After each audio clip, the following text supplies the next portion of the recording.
والعاقبة للمتقين.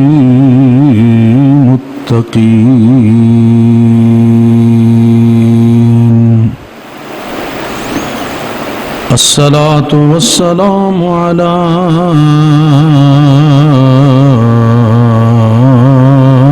إمام الأولين والآخرين، مراد المشتاقين، راحة للعاشقين،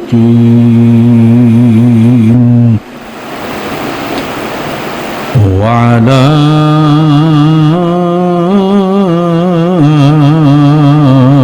آله الطيبين الطاهرين، وعلى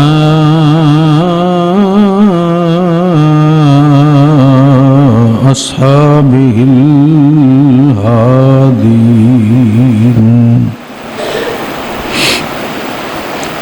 وعلى أزواجه الطاهرات أمهات المؤمنين،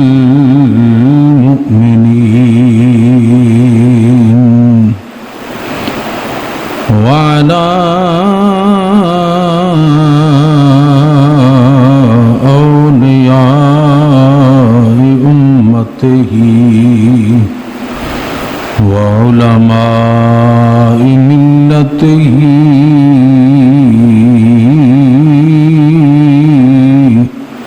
وصائر أمته أجمعين. أما بعد فأعوذ بالله من الشيطان الرجيم. بسم الله الرحمن الرحيم.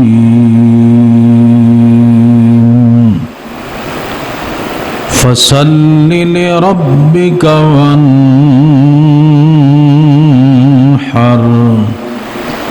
آمنت بالله صدق الله مولانا العظيم وبلغنا رسوله النبي الكريم الأمين الرؤوف الرحيم، ونحن على ذلك لمن الشاهدين والشاكرين والحمد لله رب العالمين. إن الله وملائكته يصلون على النبي يا أيها الذين آمنوا صلوا عليه وسلموا تسليما. الصلاة والسلام عليك يا سيدي يا رسول الله، وعلى آلك وأصحابك يا سيدي يا حبيب الله. الصلاة والسلام عليك يا سيدي يا نبي الله، وعلى آلك وأصحابك يا سيدي يا حبيب الله. الصلاة والسلام عليك يا سيدي يا أنيس الغريبين، وعلى آلك وأصحابك يا سيدي يا قائد الغر المحجلين.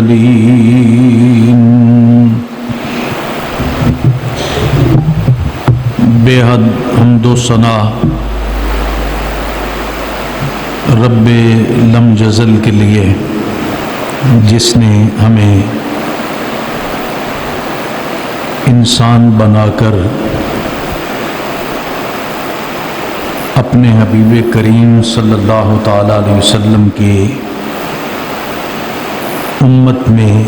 ایمان کی دولت عطا فرما کے وجود عطا کیا. بے حد و بے حساب درود و سلام آقا نامدار فخر موجودات احمد مجتبیٰ حضرت محمد مصطفیٰ علیہ التحیۃ والثناء کی بارگاہ ناز میں، جن کے تصدق سے ہمیں ظاہر و باطن کی طہارت میسر آئی، بعد از حمد و صلات دعا ہے پروردگار عالم ہماری اس حاضری کو اپنی بارگاہ میں شرف قبولیت عطا فرمائے، اور جملہ حاضرین و سامعین کے لیے میرا مالک اس حاضری کو ذریعہ نجات بنائے۔ برادران اسلام،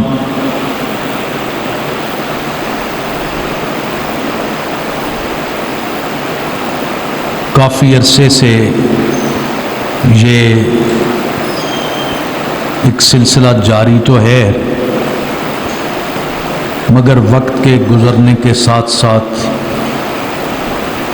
اس میں اضافہ ہوتا جا رہا ہے، اور وہ سلسلہ ہے اسلام کی تعلیمات،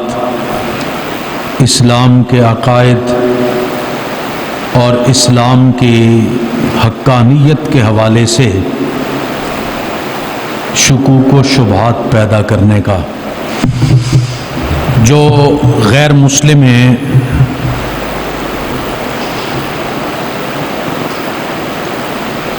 ایک واضح سی بات ہے کہ جب وہ اسلام کو نہیں مانتے تو اسلام پر اعتراضات ہی کریں گے، لیکن دور حاضر میں معاملہ ان کا نہیں، خوفناک صورتحال ان لوگوں کے حوالے سے ہے جو بظاہر کلمہ پڑھتے ہیں، اپنے آپ کو مسلمان کہتے ہیں، مسلم معاشرے کے اندر زندگی بسر کرتے ہیں، مگر عمل اور کام ان کا یہ ہے کہ ہر معاملے کے اندر انہوں نے تشکیک کے بیج بونے ہوتے ہیں۔ یہ آہستہ آہستہ بڑھتا جا رہا ہے، اور یہی ایک الحاد کی صورت ہے، اور جس دور کے اندر ہم زندگی بسر کر رہے ہیں، اس دور میں اسلام کے لیے اور مسلمانوں کے لیے سب سے جو خطرناک سوچ ہے اور سب سے خوفناک فکر ہے وہ الحادی فکر ہے۔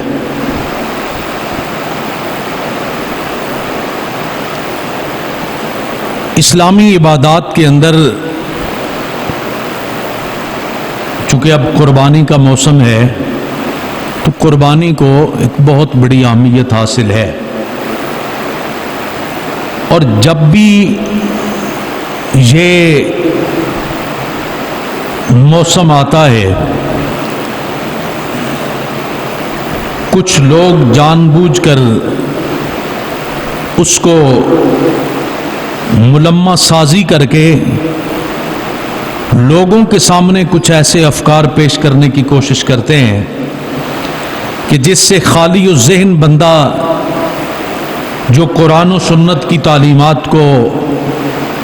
گہرائی تک نہیں جانتا اور سمجھتا ہوتا، وہ اس فکر کو پڑھتا ہے تو وہ اس کو بڑی اچھی محسوس ہوتی ہے کہ یار بندہ بات تو صحیح کر رہا ہے، لیکن فی الحقیقت وہ اسلام کی ایک بہت بڑی عبادت پر وار ہوتا ہے۔ قربانی کے حوالے سے وہ سوچ اور فکر یہ ہے کہ بجائے قربانی کرنے کے آپ وہی پیسے معاشرے کے اندر بسنے والے غریب لوگوں کو دے دیں، مساکین کی مدد کر دیں، اور پھر اس پر وہ دلائل بھی دیتے ہیں قربانی آپ کریں گے، گوشت آپ خود کھائیں گے، اپنے رشتہ داروں تک پہنچائیں گے، تو اس کا کیا فائدہ ہوگا؟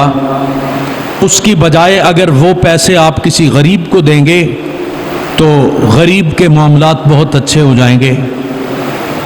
جب خالی و ذہن بندہ یہ بات سنتا ہے تو یقیناً وہ سوچتا ہے کہ یہ ایک بڑی اچھی بات ہے، قربانی کے بجائے ہم غربا کی مدد کر دیتے ہیں ان پیسوں کے ساتھ۔ برادران زیوکار، بظاہر یہ اچھی سوچ اور فکر محسوس ہوتی ہے، مگر حقیقت میں یہ وہ طریقہ کار ہے جس طریقے کے ذریعے ایک نیک اور صالح انسان کو راہ راست سے ہٹانے کے لیے شیطان جو طریقہ اختیار کرتا ہے۔ اس کی بنیادی وجہ یہ ہے کہ میں اس پر کئی دفعہ گفتگو کر چکا ہوں کہ اسلام میری، آپ کی یا کسی تیسرے بندے کی پسند کا نام نہیں ہے۔ اسلام اللہ اور اس کے رسول کے احکامات کی پیروی کا نام ہے۔ اسلام کا مطلب ہے سر تسلیم خم کرنا۔ تو اس کا مطلب یہ ہے کہ جب آپ قرآن کا کوئی حکم سنیں، نبی کریم صلی اللہ تعالی علیہ وسلم کا کوئی ارشاد سنیں، وہ آپ کے ظاہراً مفاد میں ہے یا نہیں، ظاہری طور پر آپ کو اس سے کوئی فائدہ ہو رہا ہے یا نہیں ہو رہا، ظاہری طور پر وہ آپ کی سوچ اور فکر کے قریب ہے یا نہیں، آپ اپنے سر کو جھکا دیں کہ اگر یہ اللہ اور اس کے رسول کا حکم ہے تو میں اس حکم کے سامنے اپنے سر کو جھکاتا ہوں۔ اس کے مقابلے میں میری سوچ کی کوئی حیثیت نہیں، اس کے مقابلے میں میری علم کی کوئی حیثیت نہیں، اس کے مقابلے میں میری فکر کی کوئی حیثیت نہیں۔ تو یہ اسلام ہے۔ یہ اسلام نہیں کہ آپ کوئی مسئلہ حل کرنا چاہتے ہیں اور آپ کو وہ بندہ آپ کے مزاج کے مطابق مسئلہ حل کر کے دے تو آپ اسے اسلام سمجھیں، اور اگر اس مسئلے کی وجہ سے آپ کے مفادات پر زد پڑ رہی ہو تو آپ یہ کہیں کہ نہیں، یہ تو درستی نہیں ہے۔ بالکل اسی طرح جب کوئی بندہ یہ کہتا ہے کہ قربانی کی جگہ پہ قربانی والے جانور پہ خرچ کیے جانے والے پیسوں کے بجائے آپ وہ پیسے غریب کو دے دیں، تو سب سے پہلا سوال یہ نہیں سوچنا چاہیے کہ یہ بات بہت اچھی ہے، بظاہر غرباء کے فائدے کے لیے ہے۔ سب سے پہلے اس بندے سے یہ پوچھنا چاہیے کہ کیا اسلام کے اندر اس کی گنجائش ہے؟ کیا اسلام اس بات کی اجازت دیتا ہے؟ کیا نبی کریم صلی اللہ تعالی علیہ وسلم کے ظاہری حیات طیبہ میں یا خلفائے راشدین کے ادوار کے اندر اس طرح کیا گیا کہ قربانی کو چھوڑ کر وہ پیسے غریبوں اور مسکینوں کو دے دیے گئے ہوں؟ پھر تو درست ہے، ورنہ یہ ایک اسلام کی عبادت ہے، اور بالکل اس طرح جس طرح 4 رکعت بتائی ہوئی نماز کو آپ اپنی مرضی سے 6 رکعت نہیں پڑھ سکتے یا 2 رکعت نہیں پڑھ سکتے، بالکل اسی طرح قربانی والی جگہ پہ پیسے دینا درست نہیں، اور جہاں پیسے دینے کا حکم ہے وہاں قربانی وہ عمل پورا نہیں کرے گی۔ تو برادران زیوکار، میں چاہتا ہوں کہ چونکہ قربانی کا زمانہ ہے تو ہمارے ذہن اس کے حوالے سے بالکل صاف ہونے چاہیے، اور وہ یہ ہے قرآن اور سنت کی واضح تعلیمات کی روشنی میں کہ قربانی ایک ایسا خوبصورت عمل ہے جس کے بارے میں میرے اور آپ کے کریم آقا صلی اللہ علیہ وسلم نے ارشاد فرمایا کہ پروردگار عالم کے نزدیک قربانی کے ایام میں قربانی سے بڑھ کر کوئی فضیلت والا عمل ہے ہی نہیں۔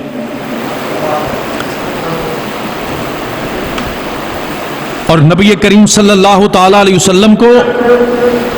قرآن مقدس کے اندر وہ مشہور زمانہ سورہ پاک سورہ کوثر، اس میں خالق کائنات نے 2 کام کرنے کا حکم ارشاد فرمایا ہے۔ پہلا ہے فصل لربک، اور دوسرا ہے وانحر، کہ اے میرے محبوب کریم صلی اللہ علیہ وسلم فصل لربک، اپنے پروردگار کی نماز پڑھیے، اپنے رب کے حضور سجدہ ریزی کیجئے، اپنے پروردگار کی نماز ادا کیجئے، قائم کیجئے، وانحر، اور قربانی کیجئے۔ گویا اللہ رب العزت نے نماز کو اور قربانی کو نبی کریم صلی اللہ تعالی علیہ وسلم کے لیے ایک جگہ پہ جمع فرما دیا ہے، اور اس سے یہ نتیجہ اخذ کرنا درست ہے کہ نبی کریم صلی اللہ تعالی علیہ وسلم کو جو اللہ تعالیٰ نے حکم ارشاد فرمایا اس کا معنی و مفہوم یہ ہے کہ جس طرح نماز کی ادائیگی اور قیام ضروری ہے، بالکل اسی طرح قربانی بھی ضروری ہے۔ ہاں دونوں میں فرق یہ ہے کہ نماز ہر ایک پہ فرض اور لازم ہے، اور قربانی صاحب نصاب پر، صاحب استطاعت پر لازم ہے۔ پھر نبی کریم صلی اللہ تعالی علیہ وسلم کی سیرت طیبہ میں ہم دیکھتے ہیں کہ سرکار نے اپنی ساری حیات طیبہ میں سارے دن کا جمع ہوا مال رات کی آرام فرمانے سے پہلے تقسیم کیا، اور رات کو جمع ہونے والا مال صبح اٹھ کر سب سے پہلے اسے تقسیم کیا۔ گویا غرباء اور مساکین کی امداد کے حوالے سے جو طریقہ نبی کریم صلی اللہ تعالی علیہ وسلم کا ہے وہ اتنا خوبصورت اور اتنا عظیم ہے کہ کسی بندے کے لیے بھی ایسا کرنا ممکن نہیں۔ اس کے باوجود، یعنی غرباء کے ساتھ اتنی محبت، غرباء کے ساتھ اتنے پیار کے باوجود نبی کریم صلی اللہ تعالی علیہ وسلم نے ایسا نہیں کیا کہ قربانی کے بجائے بھی مال غرباء کو دے دیا ہو۔ سرکار نے قربانی کی ہے، اور سرکار نے قربانی کرنے کا حکم بھی ارشاد فرمایا۔ حتیٰ کہ آپ بڑی بڑی احادیث طیبہ کی کتابیں دیکھیں تو سرکار جو رحمت للعالمین ہیں، آپ کی بارگاہ میں صحابہ کرام قربانی والے جانور سعادت کے طور پر لاتے تھے تاکہ سرکار ان کو ذبح کریں، اور سرکار کے ذبح کے صدقے مالک کائنات ان کو اپنی بارگاہ میں قبول فرما لے۔ ہمیں حدیث ملتی ہے کہ لائن میں صحابہ کرام اپنے جانور لاتے اور سرکار ان کو قربان کرتے جا رہے ہوتے تھے، اور جانوروں کو رسیاں باندھنے کی ضرورت نہیں پڑتی تھی، جانوروں کو قابو کرنے کی ضرورت نہیں پڑتی تھی۔ سرکار کے ہاتھوں جانور قربان ہونے کے لیے خود تیار ہوتے اور اپنے سر کو جھکا کے کھڑے ہوتے۔ سرکار ان کے اطاعت کے اس جذبے کو دیکھ کر خوش بھی ہوتے اور رب ذوالجلال کی بارگاہ میں قبولیت کی دعا اور التجا بھی فرماتے۔ تو یہ الہادی سوچ ہے، یہ الہادی فکر ہے، اور یہ لوگوں کو قربانی کے عمل سے دور کرنے کی فکر ہے۔ اگر یہ درست ہو نا تو پھر بہت ساری اور بھی اس کے متبادل، پھر یہ صرف قربانی کے زمانے میں یہ بات یاد نہیں آنی چاہیے۔ پھر تو اس سے اچھا طریقہ یہ ہے کہ یہ بات کرنے والے اور غرباء و مساکین کی آڑ لے کر اسلام کی ایک بہت بڑی عبادت کو ختم کرنے کی کوشش کرنے والوں کو یہ بھی کہنا چاہیے، اگر ان کی سوچ درست ہوتی، کہ بڑے بڑے عالی شان محلات بنانے کے بجائے مناسب سا مکان بنا لیں اور زائد پیسے غرباء اور مساکین کو دے دیں۔ ایک بہت بڑی دکان بنانے کے بجائے مناسب سا کاروبار کر لیں جس سے تمہاری زندگی کی گزر بسر ہو سکتی ہو، اور زائد پیسے غرباء و مساکین کو دے دیں۔ ایک بہت بڑی گاڑی پر سفر کرنے کے بجائے ایک مناسب سی گاڑی لے لیں اور زائد پیسے غرباء اور مساکین کو دے دیں۔ ہر سال گاڑی کا نیا ماڈل خریدنے کے بجائے نسبتاً پرانی گاڑی پہ سفر کر لیا جائے، اور جو زائد پیسے آپ نے اس پہ خرچ کرنے ہیں وہ غرباء اور مساکین میں تقسیم کر دیے جائیں۔ مہنگے ترین کپڑے پہننے کے بجائے مناسب سے کپڑے خرید لیں، اور جو زائد پیسے ہیں وہ غرباء اور مساکین میں بانٹ دیں۔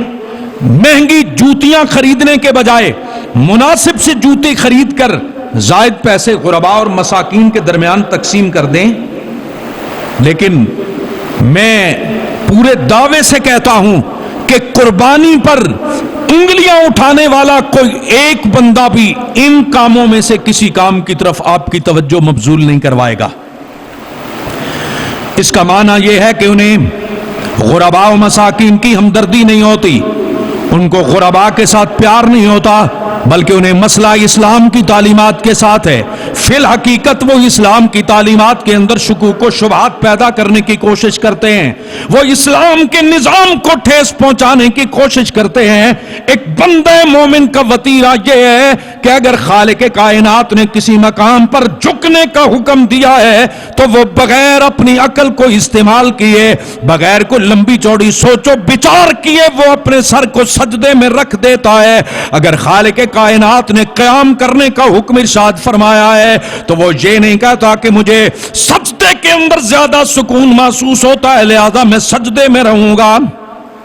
بلکہ وہ اٹھ کے کھڑا ہو جاتا ہے، اور پھر جب اس سے پوچھا جائے کہ جناب آپ رکوع میں کیوں گئے، آپ سجدے میں کیوں گئے، آپ نے قیام کیوں کیا، تو وہ آپ کو جواب دے گا جہاں میرے رب نے مجھے کھڑا رہنے کا حکم دیا وہاں میں نے قیام کر لیا ہے، جہاں پروردگار نے جھکنے کا حکم دیا وہاں میں نے اپنے سر کو سجدے میں رکھ دیا ہے۔ اس لیے کہ بندہ مومن کا وتیرہ تو یہ ہے کہ وہ ان معاملات کے اندر، ان احکامات کے اندر جو ایمانیات کے ساتھ تعلق رکھنے والے ہیں، جو عبادات کے ساتھ تعلق رکھنے والے ہیں، ان میں اپنی عقل کو استعمال کرنے کے بجائے رب کے حکم کو دیکھتا ہے، رب قدیر کے پیارے رسول صلی اللہ علیہ وسلم کے حکم کو دیکھتا ہے، اور جب انہیں اللہ اور اس کے رسول کے حکم کا پتہ چل جاتا ہے تو پھر وہ اپنے سر کو جھکا لیتے ہیں۔ ہم اگر تاریخ کو پڑھیں، تاریخ گواہ ہے کہ نبی کریم صلی اللہ تعالی علیہ وسلم کے وصال کے بعد انصار صحابہ کرام ایک میٹنگ کی صورت میں بیٹھے تھے، مجلس مشاورت انہوں نے برپا کی ہوئی تھی اور مشاورت کر رہے تھے کہ ہمیں سرکار کے بعد اپنا امیر کسے بنانا چاہیے، ہمیں نبی کریم صلی اللہ تعالی علیہ وسلم کے وصال کے بعد اپنا سرکار کا خلیفہ کسے بنانا چاہیے۔ مختلف صحابہ کرام جو انصار صحابہ کے ساتھ تعلق رکھنے والے تھے ان کے وہ نام لے لے کر ان کے بارے میں ڈسکشن کر رہے تھے۔ اتنے میں اس مجلس کے اندر شیخین کریمین یعنی جناب ابو بکر صدیق رضی اللہ تعالی عنہ اور جناب عمر فاروق رضی اللہ تعالی عنہ پہنچ گئے۔ جب وہاں حضرت صدیق اکبر اور جناب عمر فاروق پہنچے، حضرت صدیق اکبر رضی اللہ تعالی عنہ نے ان کی گفتگو سنی اور گفتگو سننے کے بعد اپنی نظر کرم فرماتے ہوئے گویا ہوئے اور فرمایا، اے انصار صحابہ کرام، کیا تم جانتے ہو نبی کریم علیہ السلام نے ارشاد فرمایا الائمۃ من قریش؟ کیا تمہیں یہ پتا ہے کہ سرکار نے فرمایا ہے کہ امام قریش میں سے ہوگا؟ اللہ رب العزت نے اپنے حبیب کریم صلی اللہ تعالی علیہ وسلم کی صحابہ کرام کو اسلام کے حوالے سے وہ عزت عطا فرمائی تھی۔ تاریخ اٹھا کے دیکھیے، کسی ایک انصار صحابہ میں سے کسی ایک نے بھی جواب کے اندر کوئی اور بات نہیں کی، بلکہ اپنے سروں کو جھکا کر کہا اگر سرکار کا ارشاد یہ ہے تو آمنا و صدقنا، ہم اس پر ایمان بھی لائے، ہم نے اس کو قبول بھی کیا۔ یہ ہے اسلام، یہ ہے ایمان۔ برادران ذی وقار، اسلام کی بات یہ ہے، ایمان کی بات یہ ہے کہ رب ذوالجلال نے اپنے حبیب کریم صلی اللہ تعالی علیہ وسلم کو آپ کے قرآن مقدس کے اندر اس مسئلے کو یوں کھول کر بیان فرمایا ہے کہ ہر حکم، ہر عمل اس کے مطابق ہوگا جو اللہ کا اور اللہ کے رسول صلی اللہ علیہ وسلم کا حکم ہے، اور اس حکم کے مطابق عمل کرنا ہی ایمان کہلاتا ہے۔ عمل کی دنیا میں اللہ اور اس کے رسول کی رضا کو تلاش کرنے والا ہی مومن ہوتا ہے۔ لہذا اگر کوئی بندہ نماز پڑھتا ہے تو وہ بھی اپنی تمنا پر نہیں بلکہ رب ذوالجلال اور اس کے پیارے رسول کا حکم سمجھ کے پڑھتا ہے۔ اگر کوئی زکوٰۃ دیتا ہے تو وہ بھی اللہ کو راضی کرنے کے لیے، اور اگر کوئی جانور کو قربان کرتا ہے تو وہ بھی اللہ کو راضی کرنے کے لیے، اور اگر کسی غریب کے سر پہ دستے شفقت رکھتا ہے تو وہ بھی اللہ کو راضی کرنے کے لیے۔ گویا جہاں اللہ نماز سے راضی ہوتا ہے وہاں نماز ادا کرنا لازم، جہاں پروردگار غریب سے شفقت کرنے پہ راضی ہے وہاں غریب سے شفقت کرنا ایمان کہلائے گا۔ اور جہاں قربانی پہ رب راضی ہے وہاں قربانی کرنے کا حکم ہوگا۔ رب ذوالجلال نے فرمایا میرے محبوب آپ فرمائیے قل ان صلاتی و نسکی و محیای و مماتی للہ رب العالمین۔ تم تو نماز اور قربانی کی بات کرتے ہو، رب کریم نے اپنے محبوب کو فرمایا میرے محبوب یہاں تک کہہ دو ہم زندہ ہیں تب بھی اللہ کو راضی کرنے کے لیے، اور ہم اپنے آپ کو موت کے حوالے کریں گے تو اس کا مقصد بھی اپنے پروردگار کو راضی کرنا ہوگا۔ رب نے فرمایا میرے محبوب اعلان کیجئے ان صلاتی و نسکی و محیای و مماتی للہ رب العالمین، کہ میری نماز بھی اللہ کے لیے، میری قربانی بھی اللہ کے لیے، میرا زندہ رہنا بھی اللہ کے لیے، میرا اس جہان سے کوچ کر کے جانا بھی اللہ کے لیے ہے۔ لہذا قربانی اسلام کی وہ عبادت ہے جس کا متبادل کوئی اور عمل نہیں ہو سکتا۔ ہاں جہاں اسلام نے گنجائش دی ہے، بہت سارے معاملات ہیں جو اسلام نے عمل کرنے والوں کی مرضی پہ چھوڑ دیے ہیں، وہاں آپ اپنی مرضی کر سکتے ہیں۔ مثلا اگر کوئی صاحب نصاب ہے تو اس پر قربانی لازم ہے، آگے اس نے قربان کیا کرنا ہے اس کو اللہ اور اس کے رسول نے بندے کی مرضی پہ چھوڑ دیا۔ کوئی چاہے تو دمبا قربان کر لے، کوئی چاہے تو بکرا قربان کر لے، کوئی چاہے تو بڑا جانور قربان کر لے، کوئی بندہ چاہے تو لاکھوں کی مالیت کا جانور قربان کر لے، اور کوئی چاہے تو ہزاروں والا جانور قربان کر لے، یہ بندے کی مرضی پہ موقوف ہے۔ تو جہاں اللہ رب العزت نے اختیار دیا وہاں بندہ اختیار استعمال کر سکتا ہے، لیکن مکمل طور پر یہ کہنا کہ قربانی کو چھوڑ کے پیسے غریب اور مسکین کو دے دیے جائیں، اگر کوئی ایسا کرے گا تو غریب کی مدد کرنے کا جو ثواب ہے وہ اس کو ملے گا، لیکن قربانی اس کے ذمے لازم رہے گی، قربانی اس کے ذمے باقی رہے گی، اور قربانی اس کے ذمے سے ساقط تبھی ہوگی جب وہ ان ایام کے اندر قربانی کرے گا۔ جب یوں سمجھ لیں کہ کوئی بندہ نوافل ادا کرتا رہتا ہے اور فرائض کی طرف کوئی توجہ نہیں دیتا، تو ایک بندہ زور کے وقت میں اگر 20 نوافل پڑھ رہے اور فرائض نہ پڑھے تو اس کو نوافل کا ثواب تو ملے گا، لیکن فرض اس کے ذمے باقی رہے گا۔ فرض تبھی اس کے ذمے سے ساقط ہوگا جب وہ ادا کرے گا۔ تو بالکل اسی طرح جس کے ذمے قربانی واجب ہے وہ ادا تبھی ہوگی جب وہ اس کو قربانی کی صورت میں کرے گا۔ قربانی کی جگہ پہ کوئی بھی اور کیا گیا عمل وہ اگر اچھا ہے تو ثواب کا باعث ہوگا، لیکن اس کا مطلب یہ نہیں کہ قربانی بھی بندے کے ذمے سے ساقط ہو گئی۔ رب ذوالجلال نے انسان کو قربانی کرنے کا حکم دیا، نبی کریم صلی اللہ تعالی علیہ وسلم نے اسے اپنی سنت بنا کے لوگوں کو دکھایا، اب اس کے مطابق کوئی عمل کرے گا تو وہ عہدہ برا ہوگا، اگر نہیں کرتا تو وہ اس کے ذمے واجب باقی رہے گی۔ برادران ذی وقار، اگر یہ اتنا ہی عام کام تھا کہ اس کی جگہ پہ آپ کوئی بھی اور کام کر سکتے تھے، تو پھر میں نے جس طرح آپ کو پہلے بتایا کہ سرکار دو عالم صلی اللہ تعالی علیہ وسلم سے بڑھ کر غرباء کے ساتھ مہربانی کرنے والا اس کائنات میں پیدا ہی کوئی نہیں ہوا، سرکار سے بڑھ کر مساکین کے ساتھ شفقت کرنے والا کائنات میں آیا ہی کوئی نہیں ہے۔ یہ تو وہ مہربان اور رحمت للعالمین نبی ہے جس نے کائنات کے غرباء اور مساکین کو اتنا شرف عطا کر دیا ہے کہ رب ذوالجلال کے حبیب نے فرمایا ایمان رکھنے والا غریب جنت میں پہلے داخل ہوگا اور ایمان رکھنے والا مالدار اس کے بعد جنت میں آئے گا۔ سب اپنے غربا کو پیچھے رکھا، سب نے غربا کو آخری صف میں رکھا، پر آمنہ کے لال کی کیفیت یہ ہے کہ سرکار دو عالم صلی اللہ تعالی علیہ وسلم نے غربا پہ اتنی کرم نوازی فرمائی کہ فرمایا بَدَأَ الْإِسْلَامُ غَرِيبًا وَسَيَعُودُ إِلَى الْغُرَبَاء، پھر فرمایا طُوبَى لِلْغُرَبَاء، آپ نے فرمایا اسلام کا آغاز بھی غریبوں سے ہوا،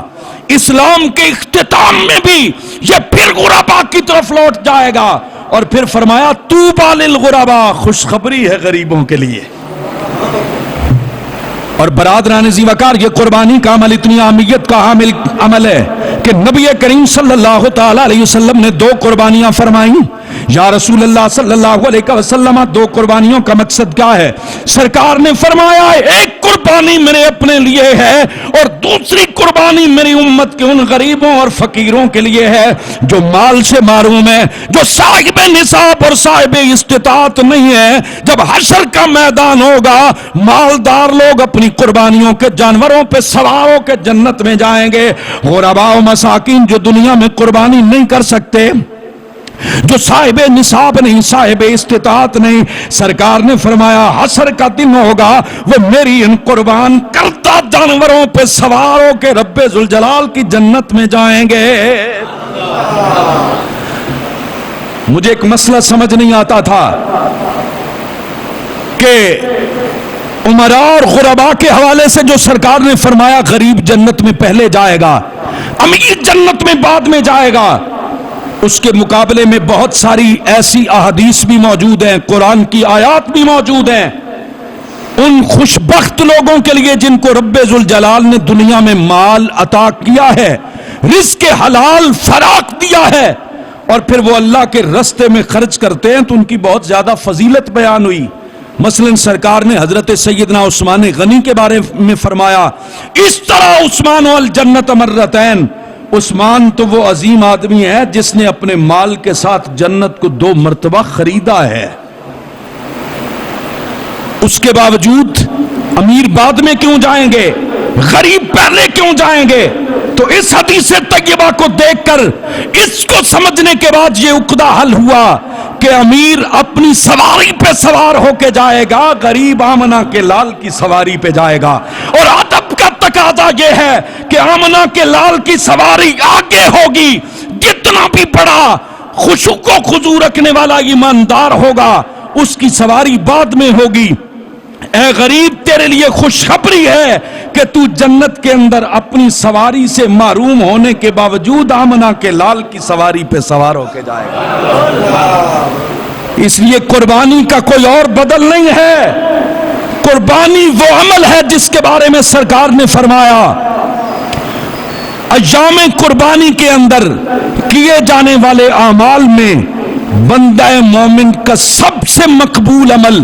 اللہ تعالیٰ کے ہاں سب سے پسندیدہ عمل اس کا خون بہانا ہے۔ اس لیے یہ الہادی فکر ہے، یہ الہادی سوچ ہے کہ قربانی کو چھوڑ کر یہ کر لیا جائے، قربانی کو چھوڑ کر وہ کر لیا جائے، وہ دنیا کے اپنے معاملات کے اندر کٹوتیاں کر کے بھی ہو سکتا ہے۔ جہاں رب کریم نے قربانی کا حکم فرمایا، جہاں اللہ کے رسول نے قربانی کا حکم ارشاد فرمایا، لازم ہے کہ بندہ مومن وہاں قربانی ہی کرے۔ اور یاد رکھیے اس قربانی کے موقع کو خالق کائنات نے ایک ایسا موقع بنایا ہے کہ بندہ اگر خوش دلی سے اپنے رب کو راضی کرنے کے لیے جانور کو قربان کرتا ہے تو جس طرح پچھلے جمعے پہ بھی میں نے آپ کو بتایا، رب کو گوشت کی ضرورت بھی نہیں ہے، رب کو خون کی ضرورت بھی نہیں ہے، پروردگار تو تیرے دل پہ نظر رکھتا ہے کہ قربان کرتے ہوئے تیرے دل کے جذبات کیا ہیں۔ تو وہ جذبہ، وہ محبت اور اللہ تعالیٰ کے ذات کے ساتھ رضا کا وہ جذبہ ظاہر کرنے کا یہ موقع ہے۔ تو برادران ذی وقار، ان لوگوں کی باتوں کی طرف توجہ کیے بغیر جن کو مالک کائنات نے استطاعت عطا کی ہے،